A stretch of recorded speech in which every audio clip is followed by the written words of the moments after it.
Welcome to another short news episode.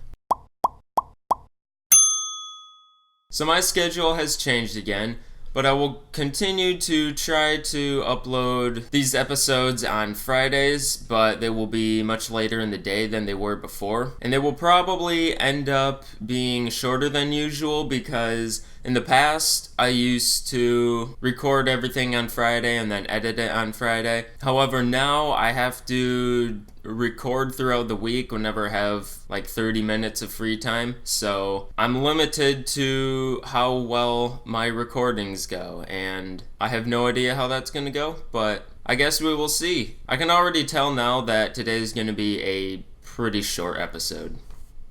Valve has made another change to their Steam marketplace, more specifically the game review sections. What they did is they added the ability to filter out reviews that are in different languages, which is good, but the main thing they changed is the filtering of reviews done by people who purchased the game through Steam or activated it with a key. By default, it is set to only show reviews from Steam purchases, but you can set it to contain all of the reviews. More importantly, the key-activated reviews are excluded from the game's overall score. Valve has stated that the reason for this change is to minimize the amount of developers who are gaming the system by giving away free game codes in exchange for positive reviews. I agree that reducing the possibility of having illegitimate review scores is good, but is this the best way to do this? I don't know. Valve can only spend so much time and resources researching games to see if their reviews sound legitimate or not. However, with almost any kind of Steam update, some people are a little upset.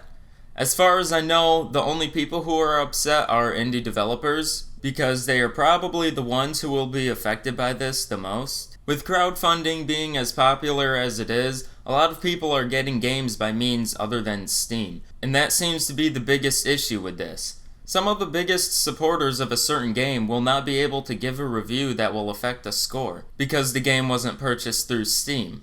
Aside from a few example tweets that RPS gave in their article, and the little to no research I did on this subject, people aren't really too upset. Call me ignorant, but I don't really see the issue of this when it comes to the consumer.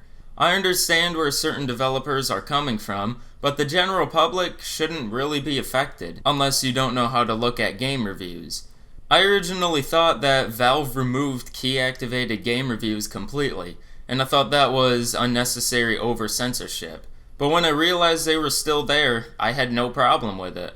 If you decide to purchase a game on the basis that user reviews are mostly positive, then you aren't doing enough research, and I can't really feel bad for you if you get a game that disappointed you. You should always look at the actual reviews, and not just numbers. Number ratings are subjective and mean nothing by themselves. I could go on some useless tangent about how you should look at game reviews, but like I said, it would be useless. The point is, if you are simply a consumer, then this change should mean nothing to you.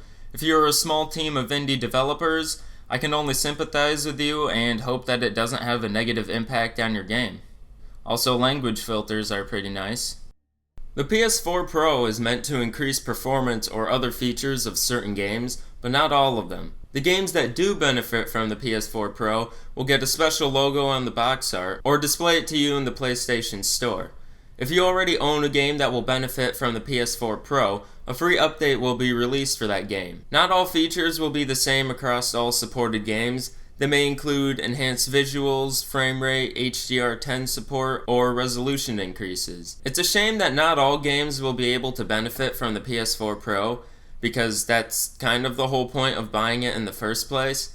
But it's really up to the developers and the publishers to decide on updating their games. Since the games were never developed with the intent of having better hardware, they just hardwired the settings into the games. I would assume that most, if not all of the games that are going to be released after the launch of the PS4 Pro will be supported by the better hardware. Now, after some positive-ish news, how about some negative news from Sony? Remember how Xbox One got access to Fallout 4 mods, and PS4 was supposed to get mod support the following month? Well, it's been a few months now, and Bethesda has come out and said that mod support isn't going to happen on PS4 anymore. This was not Bethesda's decision, it was Sony's decision, and they haven't given reasons for why. Obviously, many people are upset about this, especially because Bethesda originally promised that PS4 would get mod support for Fallout 4 and in the future Skyrim, but apparently Sony wanted to prove them wrong. So now the PS4 version is objectively worse than the Xbox One and PC version. So that's it for news. It's quite a bit shorter for what I usually have, but it happens. I have a little extra news that didn't really require a full news story. Dead Rising 1, the original, has now been released on PC. After all these years, you can now play it. It costs $20 on Steam, and from what I've heard, it's a good port. It still looks like a really old game because it's not a remaster, but functionality-wise, it should be a good game. Also, the BioShock remasters have been released. I have not touched them. Maybe I will go and play BioShock 2 Remastered because I own it and I still haven't played BioShock 2. And Battlefield 4 DLC is now free until Monday the 19th. I don't know if this also includes the console versions, but if you own Battlefield 4 on PC, then you can download it on Origin. If they do have it available on consoles, then I would assume you would go where you would normally go to purchase the DLC, which is always really nice to get free DLC. As always, the links to the various articles I used are in the description if you want to check them out for yourself. Feel free to rate the video accordingly and subscribe for weekly news. I have to go now or else I might be late.